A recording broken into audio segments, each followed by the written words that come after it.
Welcome back to my mini vlog. तर आज ना संध्याकाळी लोला आम्हाला सगळ्यांनाच ना कपाळावरती टिके लावत होता. का ते तुम्हाला पुढे व्लॉगमध्ये मी सांगतेच. त्याचबरोबर ना आज दुपारी मी खूप सारे गोळ घालून ठेवलं. तर जेवण सकाळी माझं झालं होतं. लोलो स्कूलमधून आला आणि म्हटलं आता जेवून घ्यावं आपण. तर जेवण गरम करायला ठेवलं आणि सुरुवातीला बघा माझी ही ना भाजी होती मेथीची, ती गरम करायला ठेवली, ती करपली. त्यानंतर इथे मिरच्या होत्या ना फ्राय करायला ठेवलेल्या, त्यासुद्धा करपल्या. म्हणजे असे घोळ मी ना दुपारी घालून ठेवले.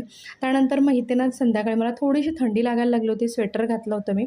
आणि त्यानंतर मग इथे ना आवळा जो आहे तो मी कट करायला घेतला, कारण मला याचा ज्यूस बनवून ठेवायचा होता. तुम्हाला तर माहिती आहे मी आवळ्याचे ज्यूस पीत असते. त्यानंतर इथे संध्याकाळी चहा प्यायला बसलो आणि लवलो आमच्या कपाळाला सगळ्यांच्या टिके लावत होता.